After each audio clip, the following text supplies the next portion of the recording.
When the postman comes, he assumes it's not me because my signature is off, so he's not polite to ask me for my ID. I was heartbroken one morning to walk into my local branch only to discover that they had upgraded all the ATMs. Being now unfamiliar with the machines, I had to rely solely on the tellers. From my experience is that if you go to the bank and they don't understand you, they will not service you. I face a lot of discrimination and tried to deal with myself on internet company with not respecting my pronouns and not explaining properly about the plan because of my disability for me to understand. As a person with disabilities, I was so excited to be taking my first independent flight. I informed the airline of what accommodation I required, which was to help me from check-in to boarding the plane, nothing more. When I went to check in for my flight, I was forced by the airline staff to wear a large derogatory sign around my neck. This publicly shamed me and humiliated me for over 9 hours.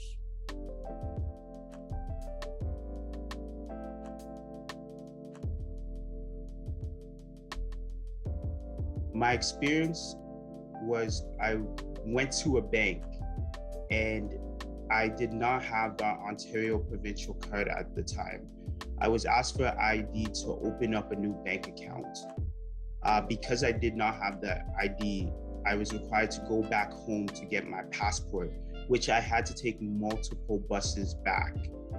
As a person living with a disability, this feels very disempowering. And even as a Black male, there's circumstances where I'm not even believe that it's my account that I'm opening up.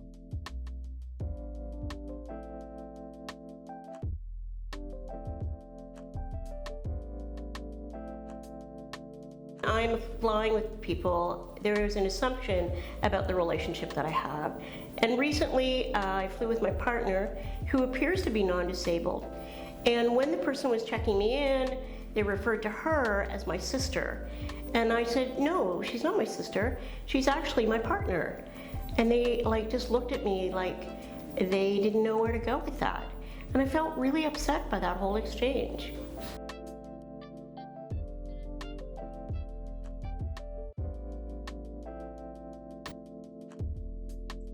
When being accompanied by a friend, a partner, or a family member in attending any federally regulated organization, anytime I indicate I'm deaf, the individual's eye gaze goes directly to the other person, and I then become invisible. I called the Indigenous Government Hotline because I was in a mental health crisis. I mentioned the trauma from residential schools. The hotline was not culturally supportive in ways of how trauma in the Indigenous community with the residential schools and mental health go together. There was no, in a time of a crisis, educating individuals on the other line that were non-Indigenous.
I would like them to respect us, that we have different challenges in life, and we're all equal, and be a little bit nicer to us.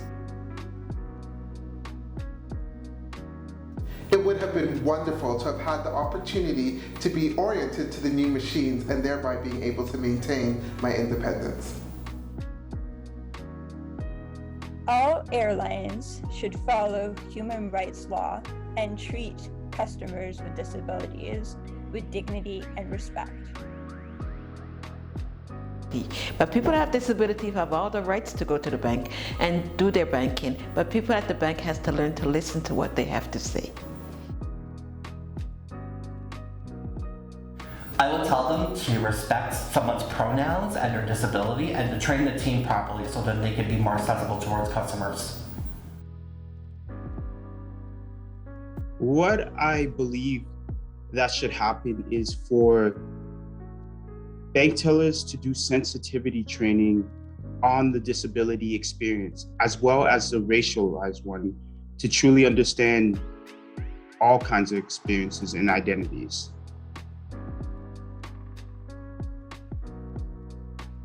When people are uncertain about the relationships with non-disabled people and people with disabilities, don't make assumptions.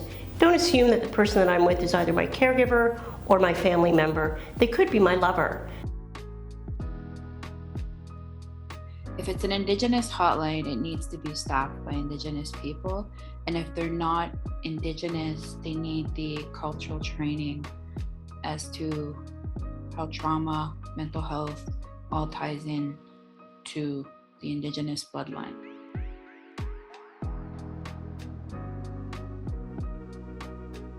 What I need from them is to resist the urge from looking at someone else and communicate directly with me. You can communicate by utilizing gestures, indicate what resources are available. We can communicate through written means. We can also hire an interpreter, but it is essential to maintain eye contact with the person you are communicating with. It is clear that society has looked at people with disabilities and deaf people as separate from everyone else. We are not yet thought of as people first. We are usually defined as our disability. It is important to understand that we are fine with who we are. It is our environment and the attitude of others that disable us. There are numerous barriers that include employment, buildings, technology, and communication. The Accessibility Exchange is one avenue with the goal of creating true equitable inclusion. The Accessibility Exchange is designed to be a two-way bridge for people and organizations of people with disabilities and deaf people to connect with federally regulated organizations and government departments. Our immense wealth of knowledge and expertise, together with you, will create the change we all want.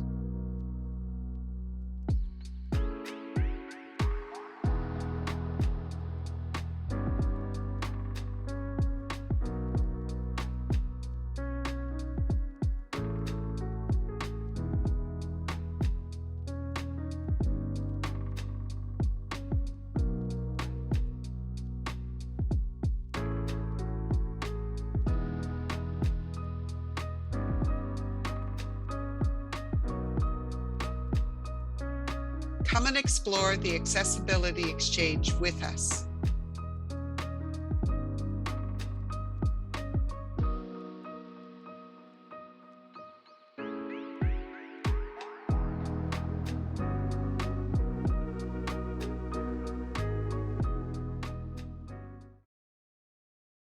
Today, we will be walking you through the process of navigating the Accessibility Exchange from the perspective of a federally regulated organization.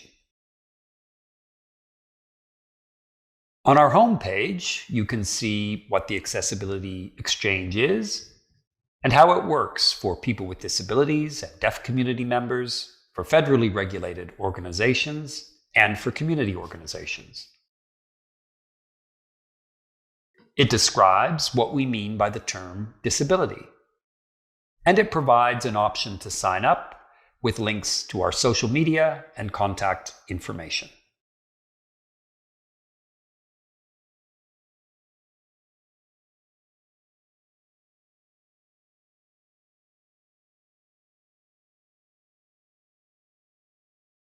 On the home page, you can also change the language of communication.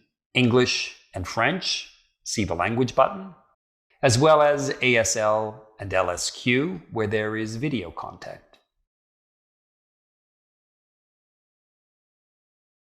Next, let's go to the organization's landing page or dashboard. Here, you can sign on to your organization's profile to create or update your accessibility project. An accessibility project could be a consultation you are designing and hosting, or a project could be a progress report on implementing your accessibility plan, for which you are seeking feedback from the disability and deaf communities.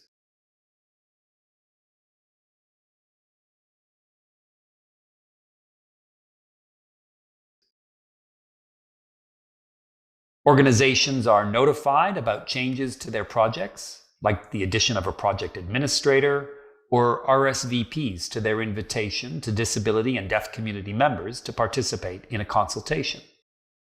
Additionally, organizations can upload training courses on the platform.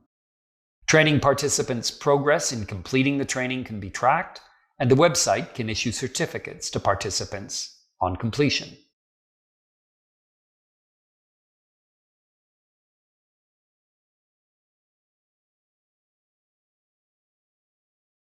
Next, let's go to the Manage My Project page. On this page, you have access to the details of your project. Under the Learn button, you can access resources to help you with your consultation. For example, a resource on how to conduct an accessible and inclusive consultation.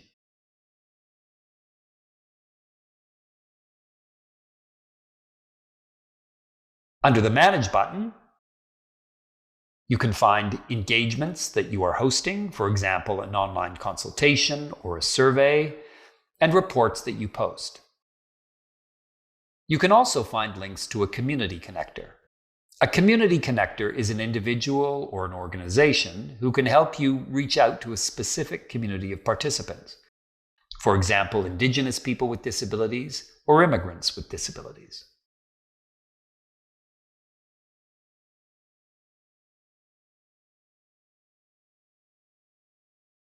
Next, let's go to the Public Project page. This is the public-facing page where others can learn about your accessibility projects. It includes things like your project goals, project impact and scope, and other items.